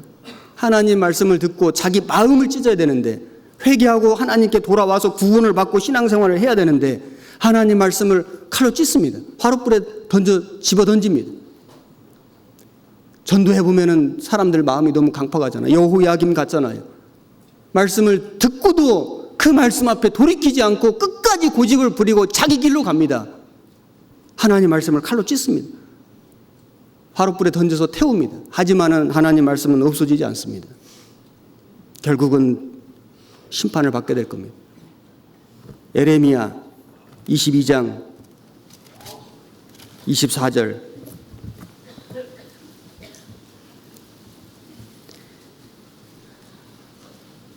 24절부터 제가 또 읽겠습니다. 여기에는 여호야김의 아들 여호야긴, 다른 이름으로는 고니야라고 하는데 그 왕의 생애가 나옵니다. 24절 나 여호와가 말하노라. 나의 삶으로 맹세하노니 유다 왕 여호야김의 아들도 고니야가 여호야긴입니다. 요시야 왕의 손자입니다. 나의 오른손에 인장반지를 할지라도 내가 빼어 내 생명을 찾는 자의 손과 너의 두려워하는 자의 손 곧 바벨론 왕 느부갓네살의 손과 갈대아인의 손에 줄 것이라. 내가 너와 너를 낳은 어미를 너희가 나지 아니한 다른 지방에 쫓아내리니 너희가 거기서 죽고 너희 마음에 돌아오기를 사모하는 땅에 돌아오지 못하리라. 이 사람 고니야는 천한 파기냐 좋아하지 아니하는 그릇이냐 어찌하여 그와 그 자손이 쫓겨나서 알지 못하는 땅에 들어갔는고. 땅이여 땅이여 땅이여 여호와의 말을 들을지니라. 나 여호와가 이같이 말하노라. 너희는 이 사람이 무자하겠고 그 평생에 형통치 못할 자라 기록하라. 이는 그 자손 중 형통하여 다윗의 위에 앉아 유다를 다스릴 사람이 다시는 없을 것임이니라. 이 고니야는 18살에 왕이 되어가지고 3개월 열흘이니까 딱 100일입니다. 딱 100일 통치했습니다. 100일 통치하고 하나님 앞에 악을 행하였으므로 바벨론에 끌려가서 역시 비참하게 죽습니다. 그런데 여기 보면은 30절에 너희는 이 사람이 무자하겠고 평생에 형통치 못할 자라. 무자하겠고, 사실 그 성경을 읽어보면은 이 고니야에게는 7 아들이 있었습니다. 그런데 여기 왜 무자하겠고 했냐면은 그 자손 중 형통하여 다윗의 위에 앉아 유다를 다스릴 사람이 없을 것이라. 그 왕위를 이어받을 아들이 없었다는 말입니다. 그리고 평생에 형통치 못할 자라. 그는 18세의 왕 위에 올라서 100일 다스리다가 바벨론에게 끌려갔는데 거기에서 37년간 감옥살이 했습니다. 37년간. 그래서 나중에 그 바벨론 왕이 이제 그 지위를 회복해 주긴 했는데 그때 나이가 55살이었습니다. 청춘을 감옥에서 다 보냈습니다. 그의 삶은 불행했습니다. 왜 그랬습니까? 그는 하나님 앞에 악한 삶을 살았습니다. 배웠는데, 본받을 수 있었는데, 하나님 앞에 돌이킬 수 있었는데, 선한 왕으로 살 수 있었는데 그렇게 하지 못했습니다.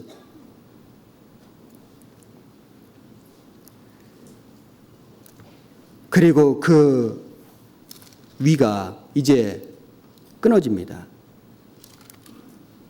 그리고 23장 5절 나 여호와가 말하노라. 보라, 때가 이르리니 내가 다윗에게 한 의로운 가지를 일으킬 것이라. 그가 왕이 되어 지혜롭게 행사하며 세상에서 공평과 정의를 행할 것이며 그의 날에 유다는 구원을 얻겠고 이스라엘은 평안히 거할 것이며 그 이름은 여호와 우리의 의라 일컬음을 받으리라. 그러므로 나 여호와가 말하노라. 보라, 날이 이르리니 그들이 다시는 이스라엘 자손을 애굽 땅에서 인도해내신 여호와의 사심으로 맹세하지 아니하고 이스라엘 집 자손을 북방 땅 그 모든 쫓겨났던 나라에서 인도해내신 여호와의 사심으로 맹세할 것이며 그들이 자기 땅에 거하리라 하시니라. 자, 여기에는 이제 그 고니야 여호야긴인데 그 왕이 100일 통치하고 이제 마지막으로 시드기야가 왕이 되어서 11년 다스리다 이스라엘이 멸망하거든요. 자, 멸망하는데, 그런데 이제 나라가 멸망하고 왕이 끊어지잖아요. 끊어지는데 예레미야가 무엇을 예언했습니까? 여기에 의로운 가지를 일으킬 것이다. 그가 왕이 될 것이다. 이스라엘은 구원을 받을 것이다. 그 이름이 여호와 우리의 의라. 이 누굽니까? 만왕의 왕이신 예수님이십니다. 사람 왕은 실패했지만은 그 실패한 나라를 다시 돌아오게 해주시고 가까이에는 바벨론 포로에서 70년 만에 돌아오게 하시고 멀게는 마지막 시대의 이스라엘 민족을 돌아오게 하시잖아요. 구원받을 기회를 주시려고 돌아오게 하시잖아요. 이스라엘 집자손을 북방 땅 쫓겨났던 나라에서 인도해 주시잖아요. 그분은 2000년 전에 초림하신 예수님이십니다. 구원을 이루셨죠. 그리고 그 구원받은 자녀들을 데리러 오시는 그 만왕의 왕 되시는 여호와 우리의 의. 예레미야는 사람 왕은 실패했지만은 만왕의 왕이신 예수님이 이루실 것을 예언했습니다.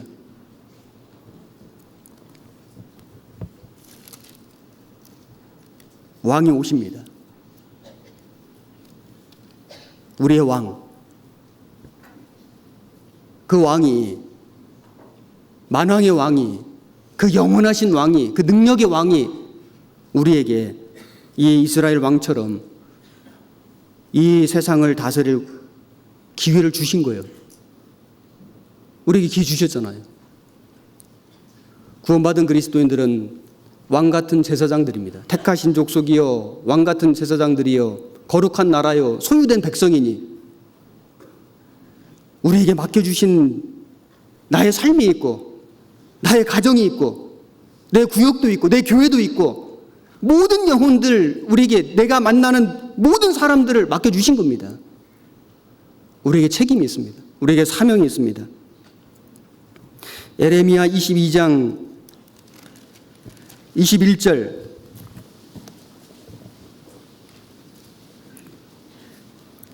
한 절만 같이 읽겠습니다. 네가 평안할 때 내가 네게 말하였으나 네 말이 나는 듣지 아니하리라 하였나니 네가 어려서부터 내 목소리를 청종치 아니함이 네 습관이라.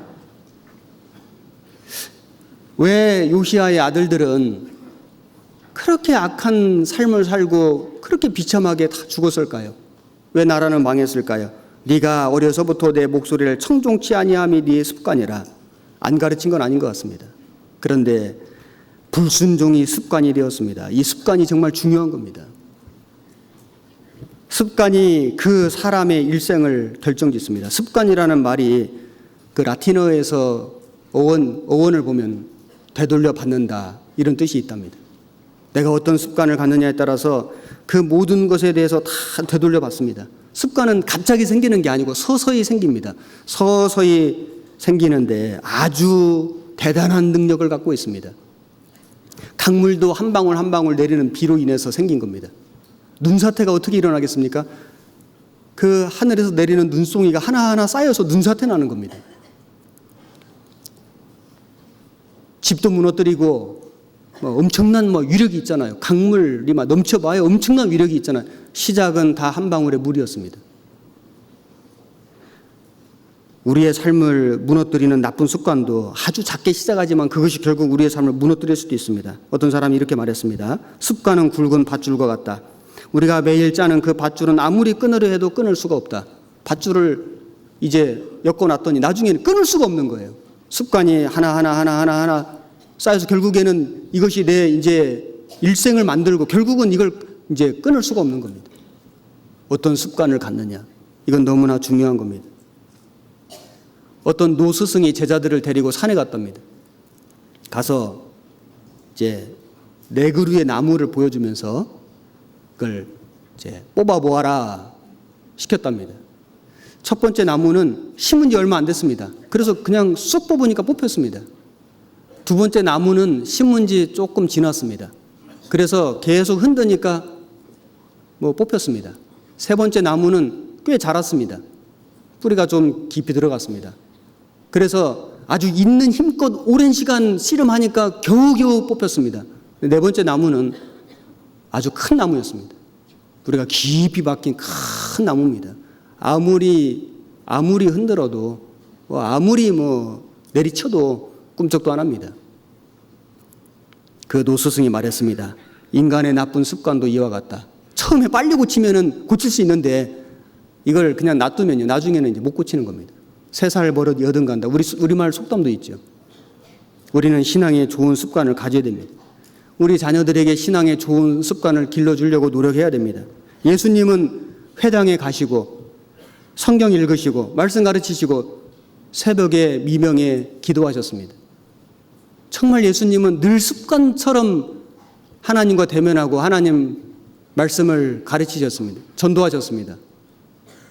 그렇게 하셨기 때문에 그 겟세마네 동산에서 기도하시고 십자가의 모든 고난을 다 이기실 수 있으셨을 것입니다. 갑자기 된 게 아니잖아요. 예수님의 공생의 3년 반에 예수님은 습관적으로 기도하시고 습관적으로 성경 읽으시고 습관적으로 전도하셨습니다. 습관적이라는 말이 부정적인 뜻이 아니고 늘 하셨다 그 말입니다. 우리도 신앙에 좋은 습관을 가져야 됩니다. 어떤 습관을 가져야 될까요? 에레미야 15장 16절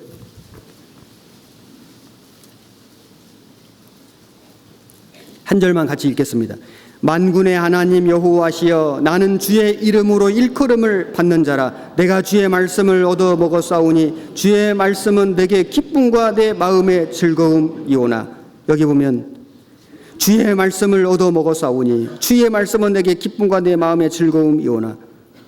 구원을 받으면 영혼이 살아났습니다.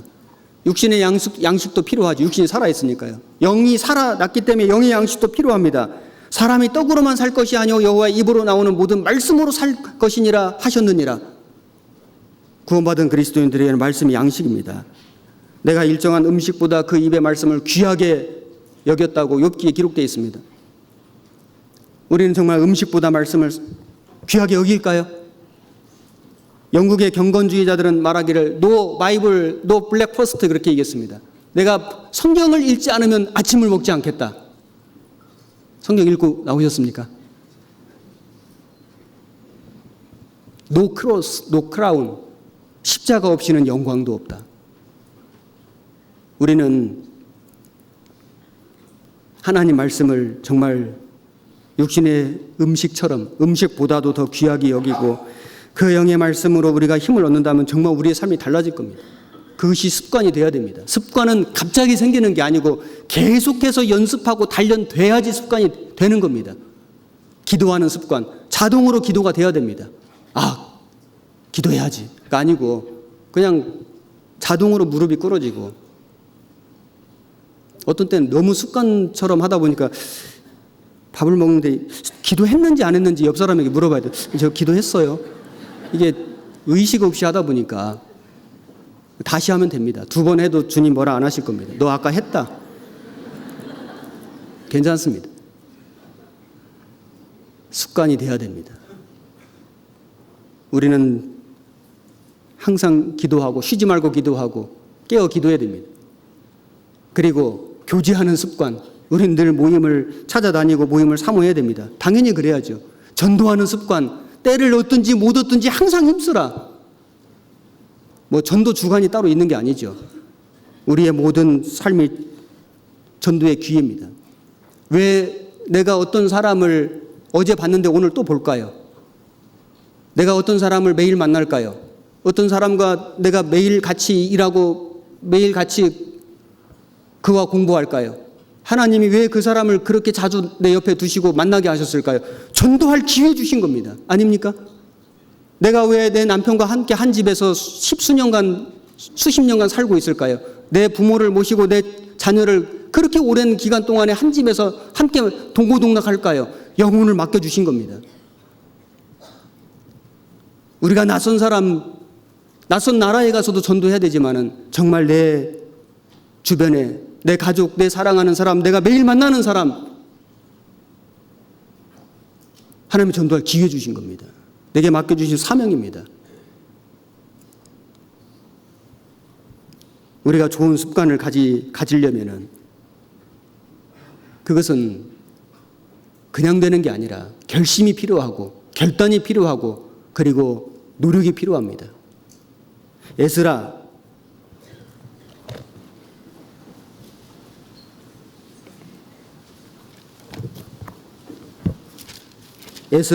7장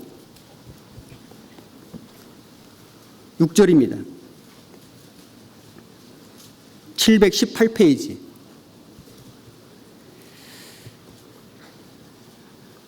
(7장 6절) 이 에스라가 바벨론에서 올라왔으니 저는 이스라엘 하나님 여호와께서 주신 바 모세의 율법에 익숙한 학사로서 그 하나님 여호와의 도우심을 입음으로 왕에게 구하는 것은 다 받는 자더니. 여기 에스라는 모세의 율법에 익숙한 학사였습니다. 익숙하다는 것은 아주 자연스럽게 아주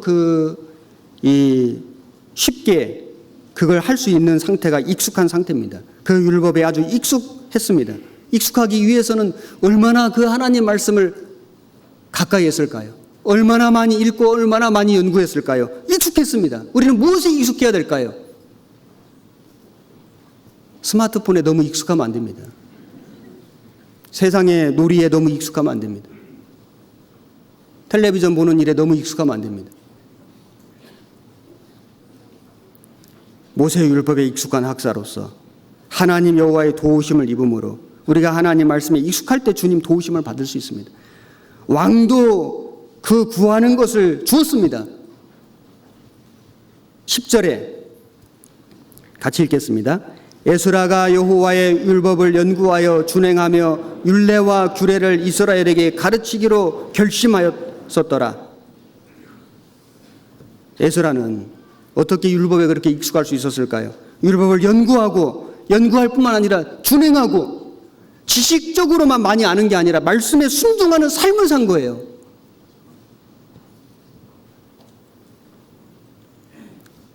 성경을 많이 아는 것과 그 아는 것을 행하는 것은 좀 다를 겁니다. 에스라는 율법을 연구하고 준행하며 가르치기로 결심하였었더라. 목표가 확실했습니다. 우리가 성경을 배울 때 목표가 확실해야 될 겁니다. 내가 정말 주님을 더 알고 주님 마음을 알고 주님의 심령을 알고 그 주님 뜻대로 살고 주님의 복음을 전해서 한 영혼이라도 더 건지고 형제자매 섬기고 교회를 세우려는 그 간절한 마음, 그 간절한 목적이 있다면은 하나님 말씀을 어떻게 소홀히 할 수 있겠습니까? 어떻게 하나님 말씀에 불순종하며 살겠습니까? 그 율법이 익숙하게 될 겁니다. 하나님의 도우심을 입고 왕도 구하는 것을 줄 겁니다. 이스라엘에는 많은 왕이 있었습니다. 그 왕들이 생애를 살고 죽을 때요, 이제 장사를 지내는데 장사 지내는 모습이 많이 다릅니다. 마지막으로 그 왕들이 장사 지내는 모습을 좀 보겠습니다. 역대하 32장. 역대하 32장 32절.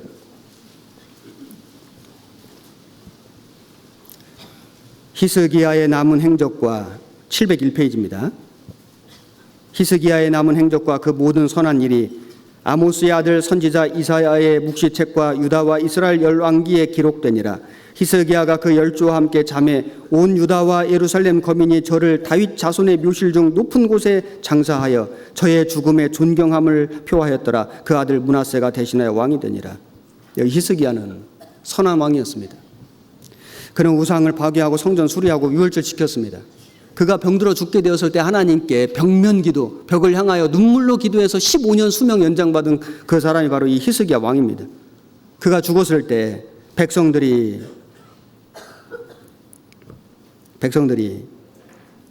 온 유다와 예루살렘 거민이 저를 다윗 자손의 묘실 중 높은 곳에 장사하여 죽음의 존경함을 포하였더라. 백성들이 평가했습니다. 그 왕의 다스림을 받았던 백성들이 왕이 죽고 난 다음에 그 왕의 믿음을, 신앙을 평가하고 선한 일을 한 왕들에게는 다윗의 자손의 묘실 중 높은 곳에 장사하고 죽음의 존경함까지 표시했습니다. 그런데 악한 삶을 살았던 왕은 백성들이 어떻게 했을까요? 역대하 28장 26절 아하스의 이 외의 시종 사적과 모든 행위는 유다와 이스라엘 열왕기에 기록되니라. 아하스가 그 열조와 함께 잠에 이스라엘 열왕의 묘실에 들이지 아니하고 예루살렘 성에 장사하였더라. 그 아들 히스기야가 대신하여 왕이 되니라. 히스기야의 아버지였습니다. 악한 왕이었습니다. 우상 숭배했습니다. 백성들이 아하스가 죽고 난 이후에 열왕의 묘실에 들이지 아니하고 어떤 왕은 길거리에 내버렸습니다. 어떤 왕은 이방 나라에 붙들려가서 비참하게 죽었습니다. 어떤 삶을 살았는지에 따라서 죽음의 모습이 너무나 달랐습니다. 어떤 왕이 죽을 때는 백성들이 슬퍼했습니다. 같이 울었습니다. 어떤 왕이 죽을 때는 슬퍼하지 않았습니다. 울지 않았습니다. 역대하 35장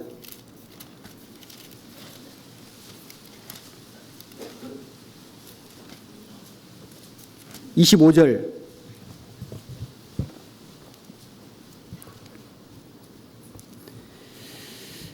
에레미야는 저를 위하여 애가를 지었으며 노래하는 남자와 여자는 요시야를 슬피 노래하니 이스라엘의 규례가 되어 오늘날까지 이르렀으며 그 가사는 애가 중에 기록되었더라. 요시야의 남은 사적과 여호와의 율법에 기록된 대로 행한 모든 선한 일과 그 시종 행적이 이스라엘과 유다 열왕기에 기록되니라. 요시야 왕이 죽었을 때 에레미야는 애가를 지었고 그리고 노래하는 남자 여자가 슬피 노래하니 이스라엘의 규례가 되었다. 그 왕의 죽음을 함께 슬퍼하고 온 나라가 온 백성들이 애통해 하였습니다. 애가를 지었습니다. 그 모든 기록이 열왕기에 기록되니라. 에레미야 22장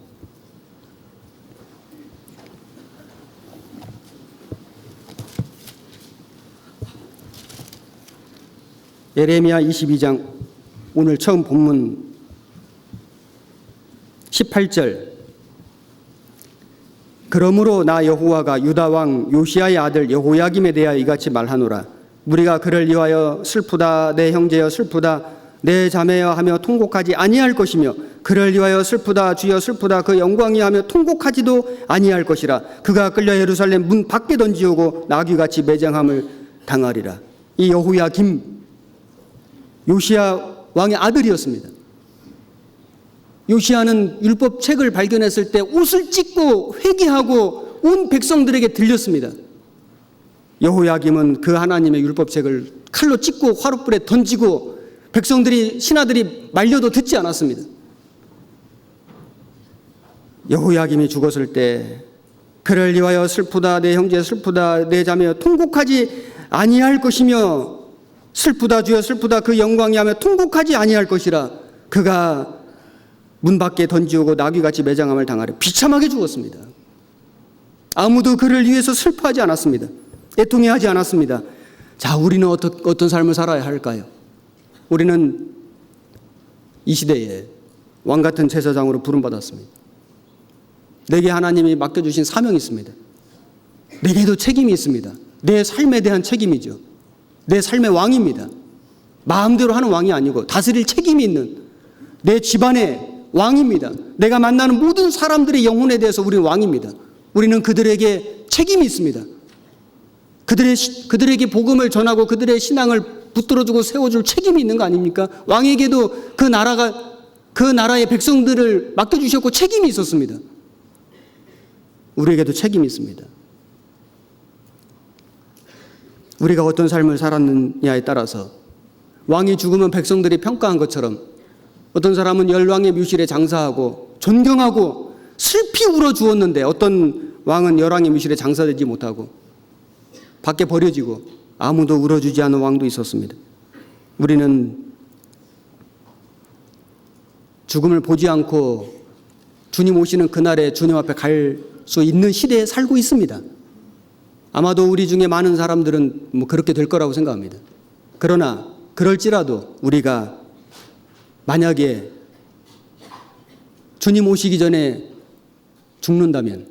죽게 된다면 내 장례식의 모습이 어떠할지 우리는 한번 생각해 볼 필요가 있습니다. 정말 많은 형제 자매님들이 슬퍼하고 함께 울어주고 그리고 그의 삶을 추억해주고 하나님께 기도해주고 하나님은 그의 모든 행실을 열왕기에 기록한 것처럼 하나님의 기념책에 기록하고 반드시 주님 앞에서 그 기록한 것에 대해서 갚아주실 겁니다. 이 세상에서도 그 백성들이 기록하잖아요. 왕의 행실을 기록하고 평가하잖아요. 우리의 행실을, 우리의 모든 말을, 하는 말을 분명히 들으시고 여호와를 경외하는 자와 그 이름을 존중해 생각하는 자를 위하여 기념책에 기록하셨느니라. 말라기에 있는 것처럼 기록해 주신 이유가 뭘까요? 갚아주시려고요.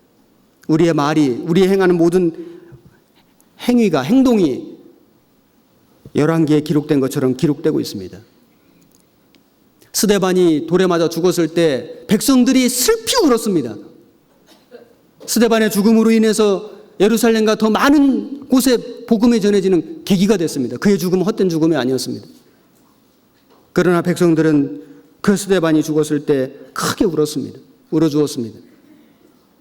도르가가 죽었을 때 많은 사람들이 베드로를 청하고 그 도르가가 평소에 했던 그 속옷과 겉옷 짓는 그 옷을 내어다가 보여주면서 많이 울었습니다. 베드로가 기도하여 도르가가 살아났습니다.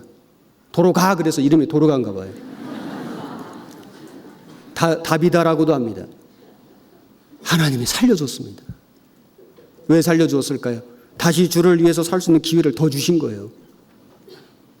그의 그 선행이, 형제자매를 섬긴 그 섬김이 그의 생명을 다시 한번 살도록 만들었습니다.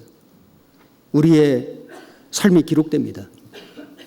우리의 모든 말이, 내가 형제자매들에게 해준 한마디의 말이, 위로의 말이, 격려의 말이, 그 사랑의 말이, 내가 한 모든 행동이, 그 작은 행동이, 소자에게 냉수 한 그릇 준 것도 상을 잃어버리지 않으시는 주님께서 우리가 주님을 위해서 힘있게 살았다면 많은 시간을 들이고 물질을 들이고 내가 전도하러 가고 다른 나라에 가고 선교사로 가고 내 가족들이 주님의 영광과 복음을 위해서 바쳐진다면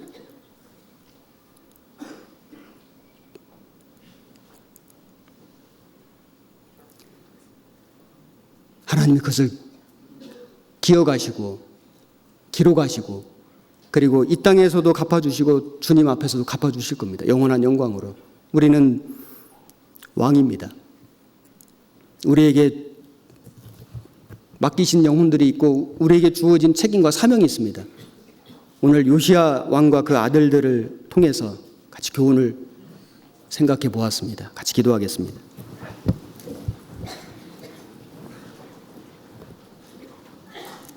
살아계신 하나님, 마지막 시대에 우리를 불러주시고 우리에게 주님의 말씀을 맡겨주시고 또 전도할 수 있는 사명을 맡겨주신 것을 진정 감사드립니다. 머리 숙여 기도하는 모든 분들의 삶 속에 주님께서 함께 주셔서 우리를 통해서 우리 주변에 많은 사람들이 하나님을 알고 하나님께로 돌아오고 구원을 받도록 주님의 몸된 교회가 더욱 힘있게 세워져 가도록 우리 모두를 귀하게 사용해 주시옵소서.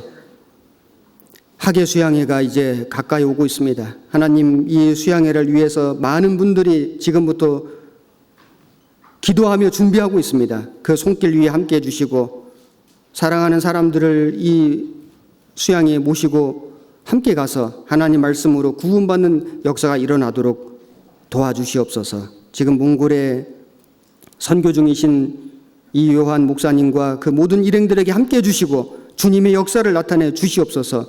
전 세계에 복음을 위해서 나간 모든 선교사님들과 그 가족들에게 함께 해주시고 그들을 통해서 주님 이루시기를 원하시는 모든 역사를 다 일으켜 주시고 그 마음과 건강을 지켜주시고 함께 해 주시옵소서. 우리의 남은 모든 삶을 주님의 능력의 손길에 의지하고 부탁드립니다. 우리를 사랑하시는 우리 구주 예수님 이름으로 기도드렸습니다. 아멘.